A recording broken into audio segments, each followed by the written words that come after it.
اللہ کے نبی صلی اللہ علیہ وسلم کا ارشاد ہے، اور آپ علیہ الصلاۃ والسلام نے اپنے نصائح اور اپنے ارشادات سے ان تمام حالات سے آگاہ فرمایا جو قیامت تک ہونے والے ہیں۔ اللہ کی طرف سے وحی ہوتی تھی، اللہ کا پیغام امت تک پہنچتا تھا، انسانیت تک پہنچتا تھا نبی کے الفاظ سے۔ پیغام اللہ کا ہوتا تھا، اطلاع اللہ کی طرف سے ہوتی تھی، آگاہی اللہ کریم دیا کرتے تھے۔ آپ علیہ الصلاۃ والسلام اپنے الفاظ سے امت کو ان حالات سے آگاہ فرما دیا کرتے تھے۔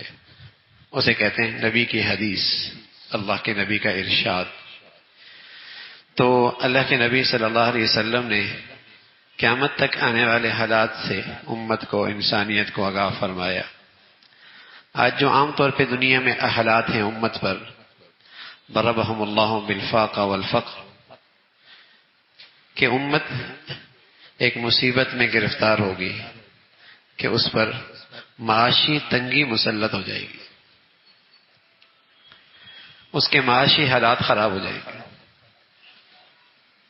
اور ایک روایت میں آتا ہے یہ امت خوف زدہ ہو جائے گی، ہر وقت ایک خوف رہے گا، پتہ نہیں کل کیا ہوگا۔ جان کے بارے میں، مال کے بارے میں، عزت کے بارے میں، کاروبار کے بارے میں خوف کی زندگی ہو، اور اس کے دل کے اندر ایک ڈر بیٹھ جائے گا، مرعوب۔ اس کے اندر سے حوصلہ، ہمت، شجاعت، بہادری، یہ ساری خوبیاں اس سے دور چلی جائیں گی، اس سے اس کا دل خالی ہوگا۔ تو ان حالات سے اللہ کے نبی نے آگاہ فرمایا، لیکن ساتھ ساتھ وجوہات بھی بتائیں، اسباب بھی بتایا کہ یہ حالات کیوں ہوں گے اور کس وقت ہوں گے، کیوں ہوں گے اور کس وقت ہوں گے۔ تو آپ علیہ الصلاۃ والسلام نے فرمایا یہ امت ہمیشہ اللہ کی رحمت کے سائے کے نیچے ہوگی، اللہ کی مدد اور نصرت اس کے ساتھ ہوگی۔ ہاں، اگر یہ تین چیزیں اس کے اندر ہو گئی تو یہ اللہ کی رحمت سے، اللہ کی نصرت سے، اللہ کی مدد سے محروم ہو جائے گی۔ وہ تین چیزیں فرمائی کہ ما لم یبال قراؤها امراءها،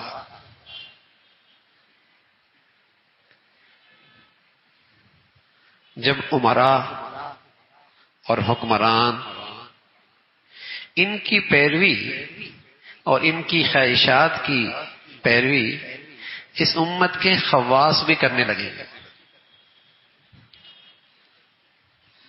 جو وہ غلط روش پہ چل رہے ہیں اس امت کے خواص بھی ان کا ساتھ دیں گے، ان کی حمایت کریں گے۔ وَلَا تَرْكَنُوا إِلَى الَّذِينَ ظَلَمُوا فَتَمَسَّكُمُ النَّارُ، اللہ تعالیٰ نے تمام مسلمانوں کو تلقین فرمائی ہے قرآن میں، وَلَا تَرْكَنُوا إِلَى الَّذِينَ ظَلَمُوا، اے مسلمانوں تم ادنا بھی جھکاؤ اپنا کافروں کے پلڑے میں نہ ڈال، ظالموں کے پلڑے میں نہ ڈالنا، تم ادنا جھکاؤ بھی اپنا ظالموں کے پلڑے میں نہ ڈالنا، کہ تم ان کی سپورٹ کر رہے ہو، تم ان کے ساتھ اخلاقی تعاون کر رہے ہو، تم ان کا مالی تعاون اور امداد کر رہے ہو۔ وَلَا تَرْكَنُوا إِلَى الَّذِينَ ظَلَمُوا، اگر ایسا کیا فَتَمَسَّكُمُ النَّارُ، جیسے وہ ظالم اللہ کی آگ میں جلے گا ایسے تم بھی اس آگ میں جلو گے۔ جس کی حمایت میں تم تھے اور جس کے تم دستے بازو تھے اور جس کے تم مددگار تھے، کل اللہ تمہیں انہی کے ساتھ اٹھا دے گا۔ ٹھیک ہے، جاؤ انہی کے ساتھ۔ اگر ظالم کا ہاتھ نہیں روک سکتے کم ہمتی کی وجہ سے، زبان سے نہیں کہہ سکتے طاقت نہ ہونے کی وجہ سے، تو اس کی تو کہیں گنجائش نہیں کہ تم اس کے ساتھ کھڑے ہو جاؤ۔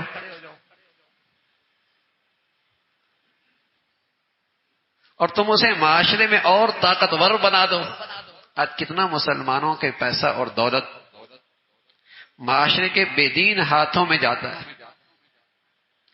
جس سے وہ معاشرے میں اس کی برائی اور طاقتور ہوتی ہے، اور وہ برا آدمی معاشرے میں طاقتور ہوتا ہے، اور کر امت کے لیے وہ فتنہ بنتا ہے، مصیبت بنتا ہے، امت کے لیے ایک عذاب بنتا ہے۔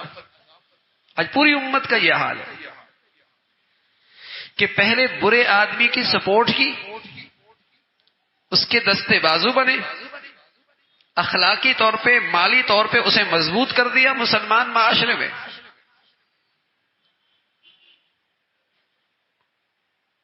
جب اسے مضبوط کر دیا تو اس سے پھر کیا ہوگا؟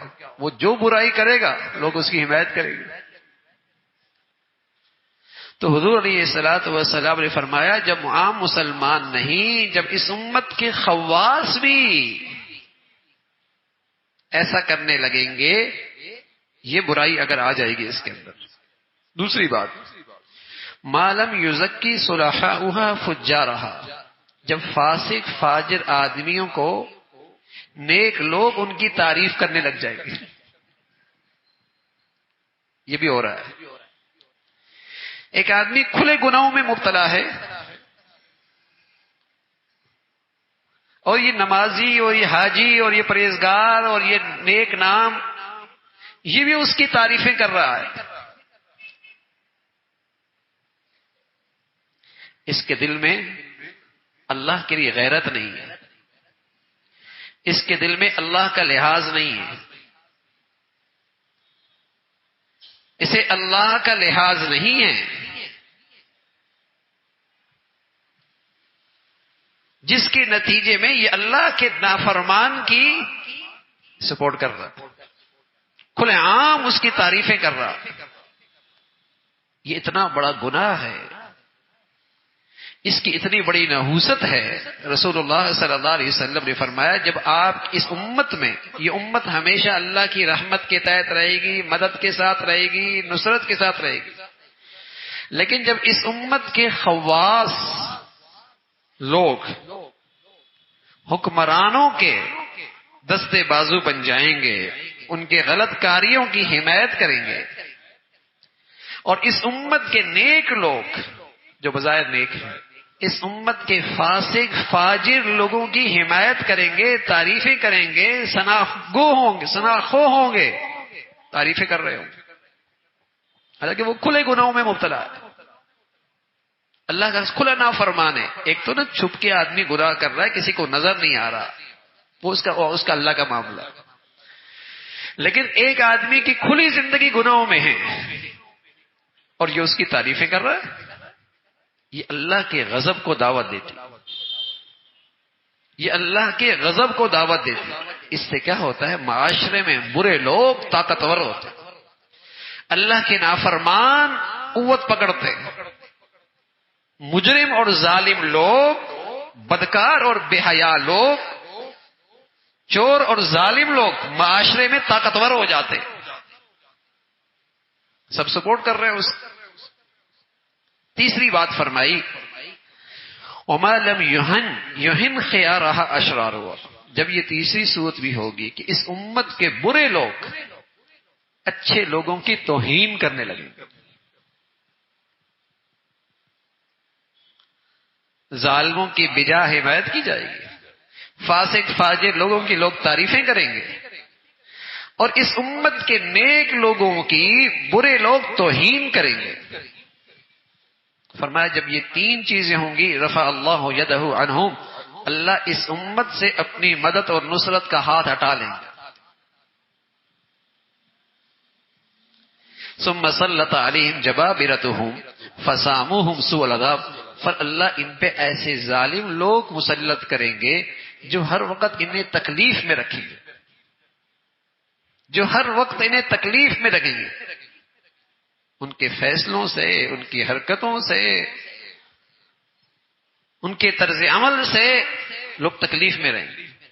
اور حضور علیہ الصلوۃ والسلام نے فرمایا ثم ضربهم اللہ بالفاقہ والفقر، پھر اللہ اس قوم کو، اس امت کو معاشی تنگی اور فقر میں مبتلا کر دے گا۔ یہ تین چیزوں دیکھیں اور حالات دیکھیں۔ سچے نبی کی کہی ہوئی باتیں غلط تو نہیں ہو سکتی، اور جو اسباب بتائے اس پر آنے والے حالات بھی یقینی ہے، ہو کے رہیں گے، ہو کے رہیں گے۔ جب برے لوگ نیک لوگوں کی توہین کریں گے اور فاسق لوگ فاجر لوگوں کی کھلی تعریفیں ہونے لگیں گی، ان کو ایوارڈ ملیں گے، ان کی معاشرے میں واہ واہ ہوگی۔ جب بھی کوئی بے دین آدمی معاشرے میں طاقتور ہوتا ہے نا، تو اس میں اچھے خاصے نیک لوگ بھی اپنا حصہ ڈالتے، اس میں اچھے خاصے نیک لوگ بھی اپنا حصہ ڈالتے۔ اخلاقی تعاون کر دیا، ویسے کہیں سپورٹ کر دی، پیسہ لگا دیا، دولت لگا دی۔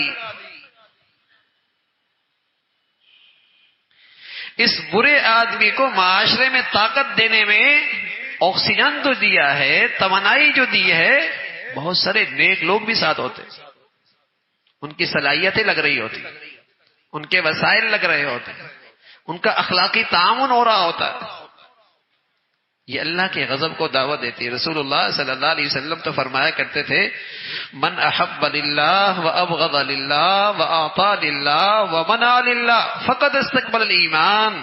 صحت مند ایمان کی علامت یہ ہے کہ تمہاری محبت جس سے بھی ہو اللہ کی خاطر ہے، کہ چونکہ یہ اللہ کا پیارا ہے اس لیے مجھے اس سے محبت ہے، چونکہ یہ اللہ کا فرما بردار ہے اس لیے مجھے اس سے محبت ہے، چونکہ یہ اللہ والا ہے اس لیے مجھے اس سے محبت ہے۔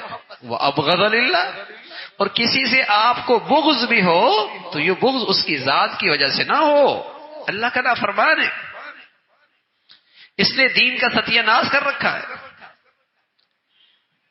بغض بھی اللہ کے لیے ہو، وَمَنْعَ لِلَّهِ وَآتَى لِلَّهِ، دینا بھی اللہ کے لیے ہو، کہیں ہاتھ روک رہا ہے تو اللہ کے لیے۔ صحت مند ایمان کا تقاضا تو یہ ہے کہ تمام حرکات و سکنات، محبت اور نفرت کے تمام جذبات اللہ کی رضا کے تحت ہوں۔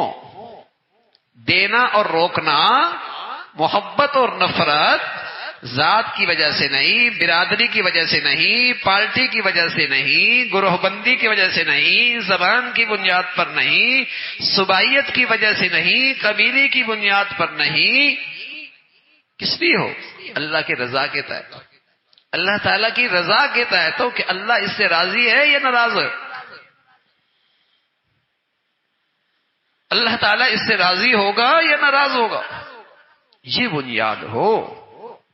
جب اس بنیاد پر آدمی زندگی کے فیصلے کرتا ہے اور امت اس رخ پہ آتی ہے، پھر اللہ کی مدد اور نصرت ہوتی ہے۔ لیکن جب اللہ کے دشمنوں کو مضبوط کرتا ہے اور اسی پر اس کے ساتھ تعاون کرتا ہے اور اسی پہ اپنا سرمایہ لگاتا ہے، اور برائی کا ارتکاب کرنے والا معاشرے میں سب سے بڑا طاقتور ہو جاتا ہے، اللہ کو غصہ کب آتا ہے؟ جو بظاہر نیک ہیں وہ بھی اس کے ساتھ کھڑے، وہ بھی اس کے گن گا رہے ہیں، وہ بھی اس کی تعریفوں کے بند باندھ رہے ہیں، پھر اللہ کا غضب جوش میں آتا ہے، پھر اللہ رب العزت عذاب مسلط کرتے ہیں، ظالم لوگ مسلط ہوتے ہیں، اور پھر اس قوم پر معاشی طور پہ مصیبت آتی ہے، مصیبت آتی ہے، اور اس کے دل کے اندر خوف بیٹھ جاتا ہے، خوف بیٹھ جاتا ہے۔ اور آج پوری امت کا یہ حال ہے، پوری امت کا بدقسمتی سے یہ حال ہے۔ اور جب تک ان اسباب سے اور ان برائیوں سے دل و جان سے یہ امت توبہ نہیں کرتی، حالات کی اچھی کی امید نہیں ہو سکتی۔ اچھے حالات کی امید تبھی ہے جب امت اپنا رویہ بدلے گی، اپنا طرز عمل بدلے گی، اپنی زندگی کا مقصد بدلے گی، پھر اللہ کی مدد اور نصرت ہوگی۔ اللہ رب العزت اپنی رضا والی زندگی نصیب فرمائے اور ہر قسم کے فتنوں سے محفوظ فرمائے۔